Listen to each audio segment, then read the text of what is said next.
Hey, shalom, shalom. First and foremost, giving all praises, honor, and glory to Yahweh, Bahasham, Yahweh Shai, Bahasham, Rechak Wadash. Double honors to the apostles and the elders of Great Millstone who taught us this 100% truth. All right, Yahweh, Bahasham, Yahweh Shai, Ratazah, which means Lord willing. This lesson will be edifying, correct, and to the point. All right, I'm the brother Ibadia from the GMS Chicago branch. Going into it, we're professionals in this thing, man. All right, so we have to be at the top of our game. All right, this is the highest calling on the planet Earth. All right, this is the etymology of the word profession. It says vows taken upon entering a religious order. All right, scriptures say, "He that puts his hand to the plow and looks back is not fit for the kingdom of Yahweh Hashem Yahushai." So we're in this profession, man. There's a public declaration declaring our Savior openly, standing so stiffly for the names of Yahweh, Bahasham, Yahushai, teaching this truth directly and correctly, rightly dividing the word of truth, studying to show ourselves approved. This is the highest calling on the planet Earth. All right, so therefore, how much more on point do we have to be as professionals in our field, man? This is not a joke,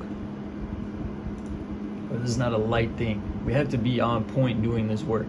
Sirach 37 and 27.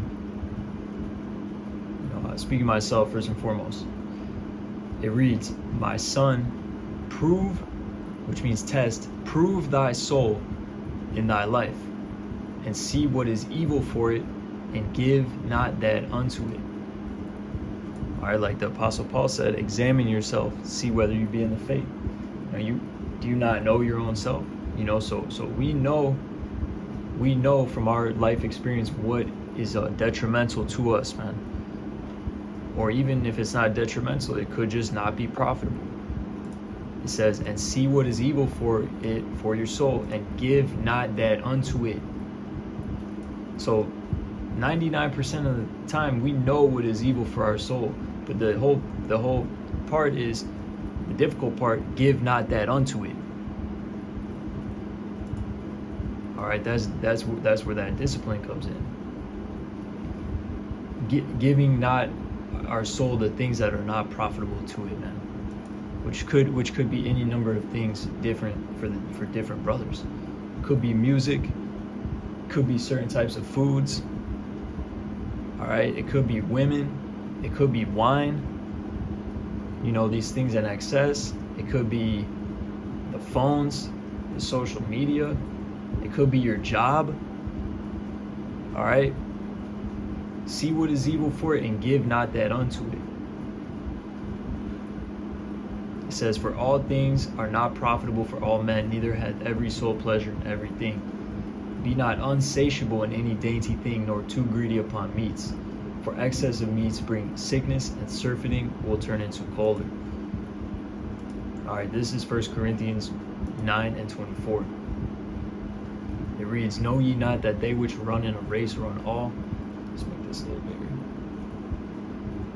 All right. 1 Corinthians 9:24. "Know ye not that they which run in a race run all, but one receiveth the prize? So run that ye may obtain." All right, so run to win. Be in it to win it. "And every man that striveth for the mastery is temperate in all things." All right, let's just deal with this part real quick. Every man that striveth for the mastery is temperate in all things. All right, striving for the mastery in the Greek. Labor fervently, strive and fight, right? To enter a contest, all right, to contend in the gymnastics games. So the Apostle Paul was making the analogy to athletes here. All right, to enter into the contest, right? To contend with adversaries, to fight, contend, struggle with difficulties and dangers, to endeavor with strenuous zeal, strive to obtain something. All right, to enter into that, to contend, man. To endeavor with strenuous zeal, to fight for the glory, man, to fight for the victory. All right, So and all right, remember this is the comparison to athletes, right? So every man that striveth for the mastery is what? In all things is temperate. Meaning what? In all things, he's self-controlled, he's continent, he's aware, he exhibits self-government, he's highly aware of what he's doing, what he's putting in his body, what types of things he's consuming, allowing his mind to focus on the people he's allowing himself to deal with. See, once it says, figure drawn from athletes preparing themselves for the games, abstain from unwholesome food, wine, and sexual indulgence. All right, so let's go to this guy,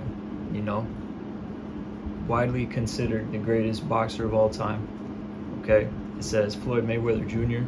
is recognized for his exceptional discipline, right? Because this is an example of they that strive for the mastery is tempered in all things. They do it to achieve a corruptible crown, but they're still tempered in all things because they're going back to the title, they're professionals. They got to be at the top of their game as professionals. So it says, his key factors to success. Right here, he is known for his rigorous training regimen, right? I discipline the body, meticulous preparation. Let me just grab this real quick. Beautiful.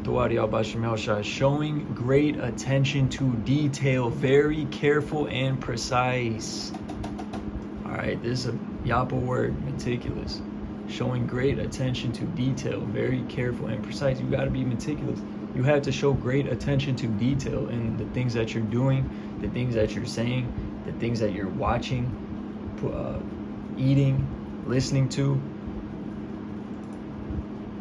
All right, his meticulous preparation, his unwavering commitment to his craft. We got to have unwavering commitment to our craft, man. Mayweather's discipline is evident in his consistent training habits. All right, come on, man. We got to define this as well. Because what is a habit? A settled or regular tendency or practice, especially one that is hard to give up. So, hey, shit, it's all about habits and your standards that you set for yourself. All right, strict diet. More inputs, what you're putting in your body, has a massive effect on how you think, how you perform, and avoidance of distractions. All right, just go through that one more time. Rigorous training regimen, meticulous, great attention to detail, preparation, and unwavering commitment to his craft. Mayweather's discipline is evident in his consistent training habits, strict diet, and avoidance of distractions. All right, so that right there is a perfect example of every man that striveth for the mastery is tempered in all things. All right, and again, this is for a corruptible crown, but we're just going into it. Of course, this is for a corruptible crown. But, guys like this, they're not just going to eat anything. They're not going to wake up and just start scrolling on their phone. They're not just going to allow anyone into their life. All right? They're not going to just take a day. They're not just going to take a week off of training. They're not going to allow themselves to get distracted. They're not going to break out of their discipline and they're not going to just do anything. They're going to have that great meticulous attention to detail. And what's the result? Well, he was 50-0. He never lost professionally. Technically speaking, he's probably the greatest boxer of all time in terms of technical skill and all that. Defense, the mind for the game. He's most likely the greatest of all time. All right, so that would be the results. And again, that's for a corruptible crown, though. But let's get to it. Just to hit the point, man. 1 Corinthians 9:25. Every man that striveth for the masters is tempered in all things. All right. So that was the example. Now they do it to obtain a corruptible crown, but we an incorruptible. So why are we not like this? Why are we not like this for our craft? which is these scriptures, this ministry, that this love for the body. Like the lesson title, man, we professionals got to be at the top of our game, man. 1 Corinthians 9:26, so therefore I run, not as uncertainly, so I fight, not as one that beateth the air, but I keep my body and bring it into subjection. All right, what does that mean, bring it into subjection?